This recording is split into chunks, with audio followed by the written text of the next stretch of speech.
এই প্রথমবার বানাতে যাচ্ছি এঁচড়ের কোপ্তা, তাই এঁচড়গুলো ভালো করে কেটে নিয়েছি। এদিকে আলুও কেটে রেখেছি। এখন প্রেসার কুকারে আলু আর এঁচড় দিয়েছি আর লবণ আর হলুদ দিয়ে এটাকে সেদ্ধ করতে বসিয়ে দিলাম। এগুলো ভালোভাবে সেদ্ধ হওয়ার পর এর মধ্যে পেঁয়াজ, লঙ্কা গুঁড়ো, জিরে গুঁড়ো, আদা রসুন পেস্ট আর লবণ, হলুদ এগুলো সব দিয়ে আর একটু বেসন দিয়ে ভালো করে মাখিয়ে নিয়েছি।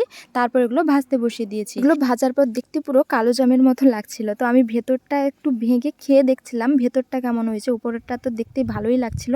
তারপর বোনেদের দিলাম, তো তারাও বললো ভালো হয়েছে। মানে এমনি তরকারিতে কেমন হবে জানি না, ভাজাতে বেশ ভালোই লাগছে খেতে। তারপর ঝোলের মশলা মতো মশলাটা কষে নিয়েছি। আর আজকে আমি কিন্তু এই আদা রসুন পেস্ট দিয়েই রান্নাটা করেছি। আর এদিকে দেখো মশলাটা কষানো হয়ে গেছে, অল্প একটুখানি জল দিয়েছি, তো এটা এখন ফুটে উঠেছে। মধ্যে দিয়ে দিব ভেজে রাখা বলগুলো। একটা আমি বের করে রেখেছি, আর একবার খাবো বলে ভালো লাগছিল ভাজাগুলো খেতে। ফাইনালি এঁচড়ের কোপ্তা রেডি, এই যে দেখো। আর এদিকে আমরা সবাই খেতেও বসে পড়েছি। আজকে দুটো রান্না করেছিলাম, এঁচড়ের কোপ্তা আর মাছের ঝাল। মাছের ঝালটা কেউ খায়নি, এঁচড়ের কোপ্তা দিয়ে সবাই খেয়ে নিয়েছে।